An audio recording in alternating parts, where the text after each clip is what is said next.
আজ সকালে সোহা ঘুম আগে ভাঙে। নড়াচড়া করতে গেলে বুঝতে পারে শ্রবণ ওকে আষ্টেপৃষ্টে জড়িয়ে ধরে আছে। গায়ের ওপর থেকে আস্তে আস্তে শ্রবণের হাত পা সরিয়ে দেয়। উঠে বসতে গেলেই চুলে টান লাগে। ব্যথা পেয়ে পুনরায় শুয়ে পড়ে। মুখ দিয়ে মৃদু শব্দ বেরিয়ে আসে। ওর নড়াচড়া শ্রবণের ঘুম হালকা হয়ে আসে। নড়ে চড়ে পুনরায় সোহাকে জড়িয়ে ধরে নিশ্চুপ হয়ে যায় আবার। সোহা শ্রবণের হাত সরিয়ে দিতে দিতে বলে, সকাল হয়ে গেছে, জিমে যাবে না? কটা বাজে? সোহা শ্রবণের হাত থেকে নিজেকে ছাড়িয়ে নিয়ে ফোনের সময় দেখে বলে, 5:30টার ওপর। 5:30টার ওপর বাজে।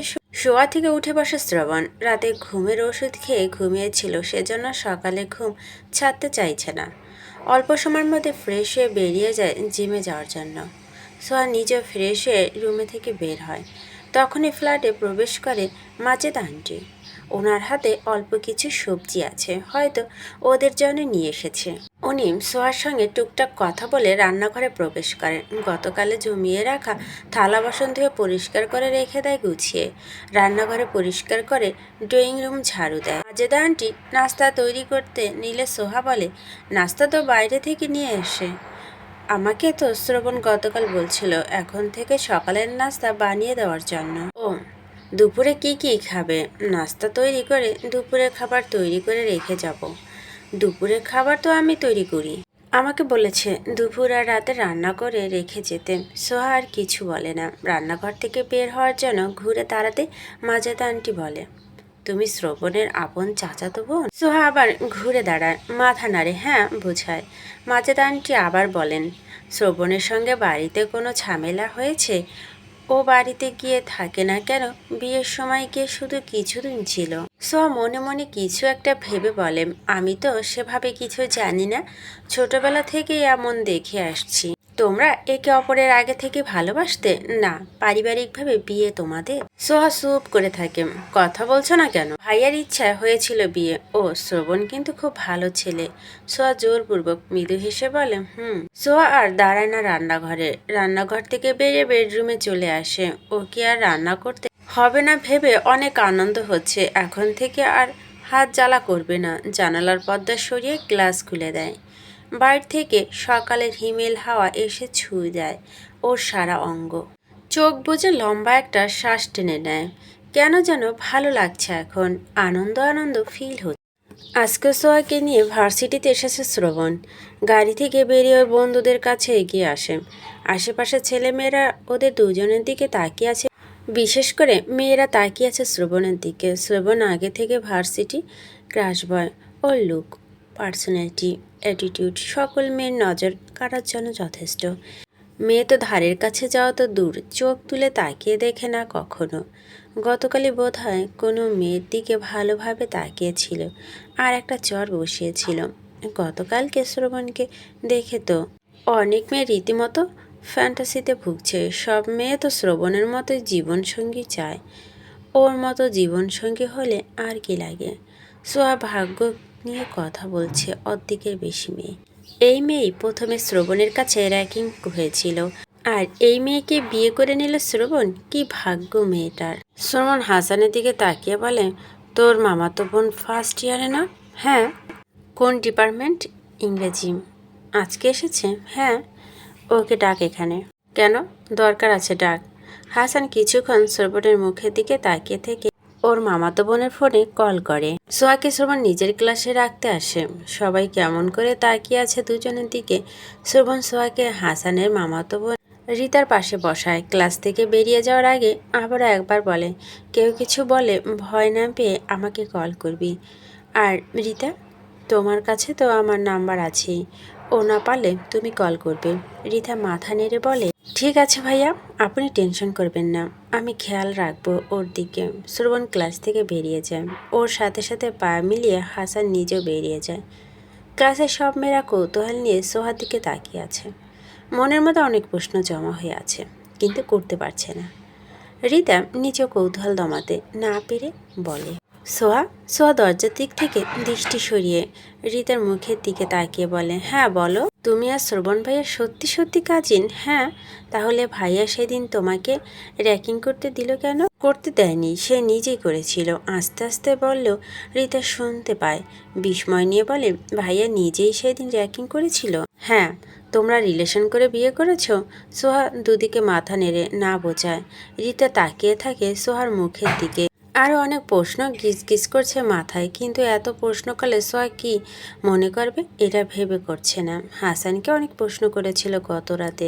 বজ্জার ছেলে একটা প্রশ্নের উত্তর দিয়ে আর একটা প্রশ্নের উত্তর দেয়নি, উল্টো ওকে ঠেলে রুমের বাইরে বের করে দিয়ে দরজা লাগিয়ে দিয়েছিল মুখের ওপর। সোয়া ক্লাস শেষ হলে শ্রবণ নিজে এসে ওকে নিয়ে যায়। শ্রবণের আজকে আর কোনো ক্লাস নেই। সোয়াকে ফ্রন্ট সিটে বসিয়ে নিজে বসে ড্রাইভিং সিটে বন্ধুদের কাছ থেকে বিদায় নিয়ে ছুটে চলে ফ্ল্যাটের দিকে। হাসান বাইক স্টার্ট দেবে এমন সময় তড়িঘড়ি করে রিতা এসে ওর বাইকের পিছনে উঠে বসে। বিরক্তিতে হাসান কপালে ভরে কুঁচকে গেছে, যদিও হেলমেটের জন্য বোঝা যাচ্ছে না তা। সামনের দিকে দৃষ্টি রেখে চরম বিরক্ত স্বরে বলে, তোকে বলছি না আমার বাইকের পিছনে বসবি না? নামবো না। তুমি তো এখন বাড়িতেই যাবে, তাহলে আমাকে নিতে সমস্যা কোথায়? বাচালের বাচ্চা বাচাল, নাম আমার বাইক থেকে। তোর সঙ্গে বকবক করতে পারবো না আমি। তুমি আমার সামনে আমার আম্মুকে বাচাল বলছো আবার? 100 বার বলবো, তোর মায়ের সামনে বলবো, আবার তোর মা বাচাল, সঙ্গে তুইও। নাম এখন। নামবো না, ধাক্কা দিয়ে ফেলে দিব কিন্তু। দাও। হাসান ঘাড় ঘুরে রিতার মুখের দিকে দেখার চেষ্টা করে বলে, নাম বলছি। রিতা এক হাতে হাসানের কাঁধের ওপর রাখে। হাসান ঝাড়ি মেরে সরিয়ে দিয়ে বলে, ছবি না আমাকে বজ্জাত সেমরি। নাম বাইক থেকে। রিতা হাসানের কোমর জড়িয়ে ধরে সুর তুলে বলে, নামবো না। হাসান আশেপাশে নজর বুলায়। কয়েকজন তাকিয়ে আছে ওদের দিকে। বেশি কিছু না বলে বাইক স্টার্ট দিতে দিতে বলে, আজকে বাড়িতে ফিরে তোর ঠ্যাং ভেদে উল্টো করে ঝুলিয়ে রাখব। রিতার মুখ ভেঙচি কাটে। হাসানের কোমর ছেড়ে কাঁধের ওপর এক হাত রেখে শক্ত করে ধরে বসে। গেট পেরিয়ে ভিতরে প্রবেশ করে হাসানের বাইক। রিতা বাইক থেকে নেমে বাড়ির ভিতরের দিকে এগিয়ে যায়। হাসান বাইক পার্ক করে নিজের ভিতরের দিকে আগায়। ড্রয়িং রুমে আসতেই নানি আর মামির সঙ্গে দেখা হয়। হাসানের চেহারা দেখে ওর নানি ওর মুখের দিকে তাকিয়ে বলেন, নানা ভাই, চেহারা এই হাল কেন? কি হয়েছে? হাসান চোখ মুখ গম্ভীর করে বলে, তোমার নাতনিকে বিয়ে দিয়ে বাড়ি থেকে বিদায় করার ব্যবস্থা করো দ্রুত। কেন, কি হয়েছে আবার? বড় হয়েছে, বিয়ে দিতে হবে না? বিয়ে দিয়ে দাও। পাত্র খুঁজে বের করো। ঠেকা পড়েনি আমার। কথাগুলো বলে ধূপধাপ পা ফেলে নিজের রুমের দিকে এগিয়ে যায়। রিতার মা মিসেস রিমা শাশুড়ি মায়ের মুখের দিকে তাকিয়ে বলেন, আজকে এমন খেপে গেছে কেন? রিতা বোধহয় কিছু করেছে বা বলেছে। হতে পারে। কারো থেকে তো কারো জেদ কম না। 30 মিনিট পরই নিচে নেমে আসে হাসান। পরনে ধূসর রঙের টি শার্ট আর ট্রাউজার। চুলগুলো ভেজা এলোমেলো হয়ে আছে। গোসল সেরেই নিচে নেমে এসেছে। মিসেস রিমা রান্নাঘর থেকে তরকারি গরম করে নিয়ে ডাইনিং রুমে প্রবেশ করেন। হাসান চেয়ারে বসে পানি পান করছে। রিতা এখনও আসেনি নিচে। মিসেস রিমা হাসানের জন্য খাবার বেড়ে দেন। হাসান মামির মুখের দিকে তাকিয়ে বলে, তুমি খেয়েছো? হ্যাঁ নানু, খেয়েছে। তুমি খাও। হাসান খাওয়া শুরু করে। মিসেস রিমা হাসানের মুখের দিকে তাকিয়ে থাকে এক দৃষ্টিতে। হাসান প্লেটের দিকে দৃষ্টি রেখে বলে, কিছু বলবে? মিসেস রিমা দৃষ্টি সরিয়ে নিয়ে বলে, না। কি বলবো, রান্না দারুণ হয়েছে। মিসেস রিমা কিছু বলেন। এর মধ্যে রিতা ডাইনিং রুমে প্রবেশ করেন। চেয়ার টেনে বসতে বসতে হাসানের দিকে তাকায়। দুজনে চোখাচোখি হতেই হাসান দৃষ্টি সরিয়ে বিড়বিড় করে কিছু বলেন। রিতা কপাল ভরে কুচকে হাসানের দিকে তাকিয়ে থেকে মনে মনে বলেন, খচ্চর বেটা, নিশ্চয় বিড়বিড় করে বকা দিচ্ছে আমার। বিকেল 5টা। লাইব্রেরি থেকে বেরিয়ে আসে স্পর্শ।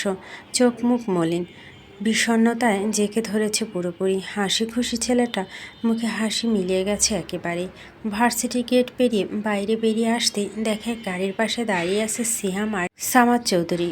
স্পর্শকে দেখেই দুজন এগিয়ে এসে ওর দিকে, স্পর্শ নিজেও আগায় দুজনের দিকে। সিয়াম প্রত্যেক দিনই আসে ওর সঙ্গে দেখা করার জন্য। সামাদ চৌধুরী নিজেও আসেন নাতিকে দেখার জন্য।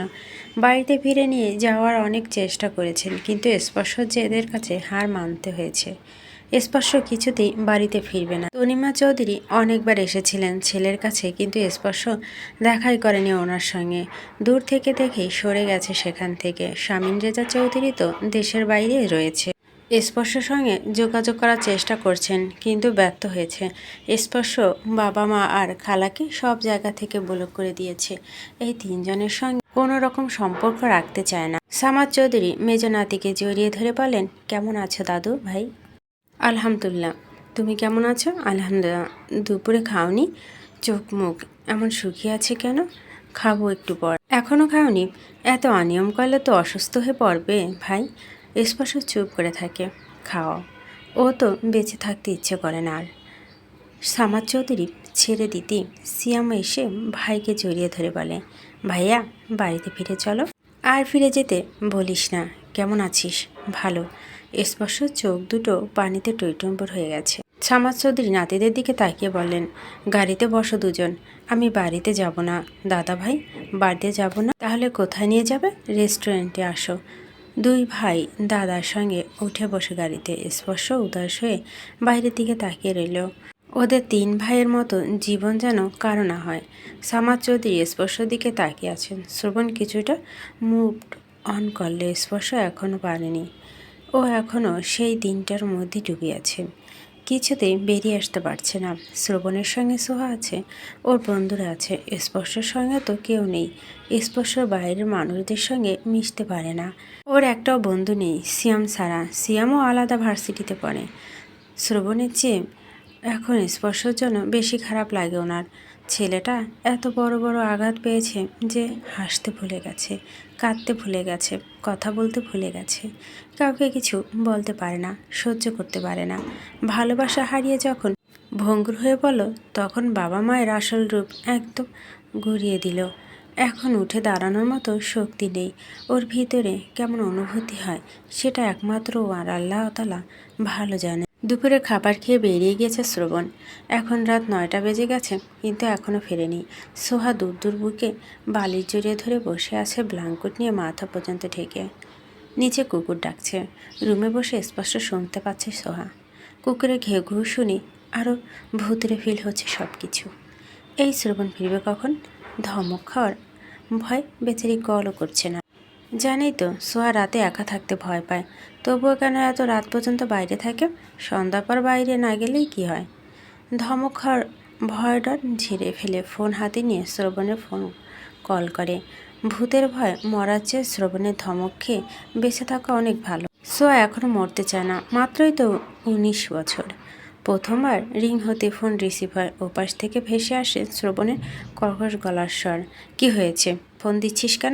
কোথায় তুমি? কখন ফিরবে? জাহান্নামে আছি আমি। আসবি? সোহা শুকনো ঢোক গিলে জিহ্বা দিয়ে ঠোঁট জোড়া ভিজিয়ে বলে, আমার ভয় লাগছে, তুমি দূরত্ব আসো। আজ তো একটা ডাইনির বাচ্চা হয়ে এত কিসের ভয়? সামনে থেকে শ্রবণের গলার স্বর ভেসে আসায় মুখ তুলে দরজার দিকে তাকিয়ে দেখে শ্রবণ রুমে চলে এসেছে। সোহা কান থেকে ফোন নামিয়ে নেয়। শ্রবণ এমনভাবে তাকিয়ে আছে যে মনে হচ্ছে এখনই ওকে ধরে কাঁচা চিবিয়ে খেয়ে ফেলবে। শ্রবণ বিছানার দিকে এগিয়ে আসতেই ছোঁয়া পিছিয়ে যায় কিছুটা। শ্রবণ সোহাকে কিছু বলে না। পকেট থেকে ফোন বের করে রেখে শার্টের বোতাম খুলতে খুলতে সরে যায়। সোহা ফোঁস করে শ্বাস ছাড়ে। যাক বাবা, বেঁচে গেছে। বিছানা ছেড়ে নেমে বলে, তুমি ফিরে এসে আসো, আমি খাবার গরম করছি। শ্রবণ প্যান্ট বেল্ট খুলতে খুলতে বলে, খেয়ে এসেছি আমি, তুই খেয়ে আয় দ্রুত। ছোঁয়া কিছু না বলে বেরিয়ে যায় রুম থেকে। শ্রবণ প্যান্ট খুলে ট্রাউজার পরে ওয়াশরুমে প্রবেশ করে। রাত বেশ গভীর, চারপাশ প্রায় নিস্তব্ধ। দূর থেকে দু একটা গাড়ির শব্দ ভেসে আসছে, সঙ্গে নেড়ি কুকুরের হাঁক ডাক। সোহার শ্বাস ভারী, সঙ্গে শ্রবণেরও। বন্দি রুমের ভিতরে একে অপরের শ্বাস স্পষ্ট শুনতে পাচ্ছে দুজন। রুমের ডিম লাইট জ্বলছে। সোহার চোখ জোড়া বন্ধ। শ্রবণ পুরোপুরি শরীর ভরে সোহার উপর। শ্রবণের মুখ সোহার ঘাড়ে। শ্রবণ উষ্ণ শ্বাস সোহার ঘাড়ে আছড়ে পড়ছে। হালকা করে বাইট দিতেই সোহার নড়ে চড়ে ওঠে। শ্রবণ গাঢ় বাইট দেয়। আবারও কেঁপে ওঠে সোহা। কিছু মুহূর্তে অতিবাহিত হতে আর শব্দ করে চেঁচে ওঠে শ্রবণ। মেজাজ সপ্তমে চড়ে বসা মুহূর্তেই সোহার উপর থেকে সরে উঠে বসে নিজের গাল চেপে ধরে হাত দিয়ে গালি দিয়ে বলে, কুত্তার বাচ্চা, কি বাল পড়ছস নাকে? বিছানা ছেড়ে নেমে দাঁড়ায়। মেন লাইট অন করে সোহার দিকে তাকিয়ে আবার গালি দিয়ে বলে, ডাইনির বাচ্চা রাক্ষসী, আমার গালের মাংস খাওয়ার জন্য এই চাট দিয়ে রাখছিস নাকি? ওই বাল এখানে খোল নাক থেকে। ড্রেসিং টেবিলের সামনে এসে দাঁড়ায়। ড্রেসিং টেবিলের লাইট অন করে গালের দিকে তাকায়। ফর্সা গালে লম্বা হয়ে লাল দাগ পড়ে গেছে, মনে হচ্ছে এখনই রক্ত বেরিয়ে আসবে। নাক ফুলের সঙ্গে ঘষা খেয়ে গালে। রোমান্টিক মোটে 12টা বেজে গেছে। বইয়ের সঙ্গে রোমান্স করতে গিয়ে সাজা পেয়ে গেল বেচারা, মেজাজটা বিগড়ে গেছে। ড্রেসিং টেবিলের সামনে থেকে সরে এসে দাঁড়ায় বিছানার কাছে। সোহা শোয়া থেকে উঠে বসেছে। নাক ফুলটা দেখে মেজাজ আরও বিগড়ে যায়। ধমক দিয়ে বাজখায় গলায় বলে, শয়তানের বাচ্চা, আমার বালটা এখানে নাকে দিয়ে রেখেছিস, খোল নয়তো নাক টেনে ছিঁড়ে ফেলবো। শ্রবণের কথা শুনে ভয়ে দ্রুত নাক ফুল খোলার চেষ্টা করে। অনেক শক্ত হয়ে লেগে আছে। ও নিজেও তো নাকে ব্যথা পেয়েছে, নাক ফুলে চাপ লেগে। শ্রবণ যখন নিজের খোঁচা খোঁচা দাড়িওয়ালা গাল দিয়ে ওর গালে ঘষা দেয় তখন তো ও নিজেও ব্যথা পায়। গাল জ্বলে ওঠে খোঁচা খোঁচা দাড়ির ঘষা খেয়ে। ও নিজেও তখন চিৎকার করে বলতে ইচ্ছে করে, তোমার খোঁচা খোঁচা দাড়িওয়ালা গাল দিয়ে আমার গালে ঘষবে না। শুধু কি গালে, ঘাড়ে গলা জ্বালা ধরিয়ে দেয় বটলোক। নিজের দোষে ব্যথা পেয়ে এখন এসেছে ওকে বকাঝকা করতে। অনেক চেষ্টার পর নাক ফুল খুলতে সক্ষম হয় সোহা। নাকে ব্যথা করছে। সেই বিয়ের দিন অনিমা চৌধুরী নাক ফুলটা পরিয়ে দিয়েছিল, এরপর আর খোলা হয়নি। শ্রবণের ধমক খেয়ে বিয়ের দিন রাতে বাকি সব জুয়েলারি খুলে ফেলেছিল নাক ফুল বাদে। শ্রবণ কপাল ঘুরে কুচকে কিছু সময় তাকিয়ে থাকে সোহার মুখের দিকে। নাকফুল খুলে ফেলায় কেমন যেন লাগছে সোহাকে দেখতে। চেহারার সৌন্দর্য অনেকটা কমে গেছে, ভালো লাগছে না দেখতে। জগ থেকে গ্লাসে পানি ঢালতে ঢালতে বলে, নাকফুল পর। সোহা শ্রবণের মুখের দিকে তাকিয়ে থাকে। শ্রবণ পানি পান করে বলে, কি বলছি বুঝতে পারিসনি? নাকফুল পর। তুমি না খুলতে বললে, এখন পড়তে বলছি পর। শ্রবণের কর্কশ গলার স্বর শুনে পুনরায় নাকফুল পরে। শ্রবণ কিছুক্ষণ সোহার মুখের দিকে তাকিয়ে থাকে, লাইট অফ করে বিছানার উপর শুয়ে পড়ে। গাল জ্বলছে, এই দাগ মিশতে কতদিন লাগবে আল্লাহ তাআলা ভালো জানেন। সোহা নিজেও শুয়ে পড়ে, দূরত্ব বজায় রাখে। বেটা বজ্জাত, সবসময় নিজের মর্জি চাপিয়ে দেয় ওর উপর। ভালো হয়েছে ও নিজেও তো কিছু করতে বা বলতে পারে না। ওর হয়ে নাক ফুলি প্রতিশোধ। সোহানের ঘুম ভেঙে যায়। চোখ বন্ধ রেখে বিছানায় হাতড়ে ফোন খোঁজে। এক হাতে তখনও সোহাকে জড়িয়ে ধরে আছে। ফোনের সময় দেখে নিয়ে ফোন আবার রেখে দেয়। কাঁধ থেকে চিত হয়ে শোয়। সোহাকে শক্ত করে জড়িয়ে ধরে রাখার কারণে সোহার বুকের উপর উঠে গেছে। সোহার ঘুম ভেঙে যায়। নিজেকে শ্রবণের বুকের উপর আবিষ্কার করে বুকের উপর থেকে নেমে যেতে চায় দ্রুত, তবে শ্রবণ যেন পারে না। শ্রবণ শক্ত করে চেপে ধরে আছে দুহাত। ছাড়ো। শ্রবণ ছাড়ে না। সোহাকে জড়িয়ে ধরে রেখে শোয়া থেকে উঠে বসে। পড়ে যাওয়ার ভয়ে সোহা দ্রুত আঁকড়ে ধরে শ্রবণকে আঁকড়ে ধরতে গিয়ে নখে আঁচড় গিয়ে দিয়েছে শ্রবণ উন্মুক্ত পিঠে। ভয় পিঠ থেকে হাত সরিয়ে নেয় দ্রুত, নিশ্চিত বকা খাবে এখন। শ্রবণ সোহাকে একইভাবে ধরে রেখেছে, বিছানা ছেড়ে নেমে দাঁড়ায়। সোহা নিজেকে শূন্য আবিষ্কার করে খামছে ধরেছিল শ্রবণের হাত। শ্রবণ চেঁচিয়ে উঠলে সোহাকে ছেড়ে দেয়। বেচারি ঠাস করে পড়ে যায় নিচে। মেন লাইট অন করে ডান হাতের দিকে তাকায় শ্রবণ। সোহার নখের আঁচড় কেটে গিয়ে রক্ত বেরিয়ে এসেছে, জ্বলছে এখন। সোহা নিচে থেকে উঠে দাঁড়ায়, ব্যথা পেয়েছে। শ্রবণের দিকে তাকিয়ে দেখে শ্রবণ কটমটো করে তাকিয়ে আছে। মনে হচ্ছে রাগে চোটে এখন ফেটে যাবে। শ্রবণ সজোরে ধমক দিয়ে বলে, কুত্তার বাচ্চা, খুবলে খুবলে খাবি নাকি আমাকে? জীবনে মাংস খাসনি? সোহা নিজের নখের দিকে তাকায়। শ্রবণের হাতে চামড়া ও নখের ভিতর ঢুকে রয়েছে। পুনরায় শ্রবণের দিকে তাকিয়ে ভয় ভয়ে বলে, আমি ইচ্ছে করে ভয় পেয়ে ধরতে গিয়েছি। শ্রবণ ওয়াশরুমের দিকে এগিয়ে বলে, কিছুই করি, তাতেই পিঠ পেট হাতের চামড়া খামচে তুলে ফেলেছিস। কিছু করলে না জানি কি করতিস। ওয়াশরুম থেকে বেরিয়ে হাতের নখ বড় দেখলে প্লাস দিয়ে টেনে পুরোটাই তুলে ফেলবো। বলতে বলতে ভিতরে ঢুকে ধারাম করে দরজা লাগায়। কেঁপে উঠে হাতের নখের দিকে তাকায় সোহা। নখগুলো তো ছোট ছোটই, ওই তো কোনো কালেই হাত পায়ের নখ বড় করে না। ওর হাতের নখের ধার বেশি। মাঝে মধ্যে তো ও নিজের নখ দিয়ে নিজেই চামড়ায় উঠে যায়। শ্রবণের ভয়ে নীল কাটার খুঁজতে শুরু করে, কিন্তু পায় না। ওয়াশরুমের দরজা নক করে। ভিতর থেকে শ্রবণের কর্কশ গলায় স্বর ভেসে আসে, কি হয়েছে? নীল কাটার কোথায়? আমি সাথে করে নিয়ে এসেছি। সোয়া শুষ্ক উষ্ঠ জোড়া জিব্বা দিয়ে ভিজিয়ে বলে, খুঁজে পাচ্ছি না। ড্রেসিং টেবিলে ড্রয়ার খুঁজে দেখ। সোয়া ড্রেসিং টেবিলের সামনে এসে দাঁড়ায়। পুনরায় তন্ন তন্ন করে খুঁজতে শুরু করে। অনেকক্ষণ খোঁজার পরে পায়। ফ্লোরে ল্যাটা দিয়ে বসে হাত পায়ে নখ কাটতে শুরু করে। দোষ করবে নিজে আর শাস্তি দেবে ওকে। বচ্চার ছেলে। কে বলেছিল ওভাবে ধরে উঠে বসাতে আর বিছানা থেকে নামাতে? সোয়ার নখ কাটা হতে হতেই শ্রবণ গোসল সেরে বেরিয়ে আসে। সোহা বসা থেকে উঠে নীল কাটা আগের জায়গায় রেখে দেয়। শ্রবণের দিকে একবার তাকিয়ে নিজের ড্রেস নিয়ে ওয়াশরুমে প্রবেশ করে। শ্রবণের ফর্সা চকচকে পিঠ লাল হয়ে আছে।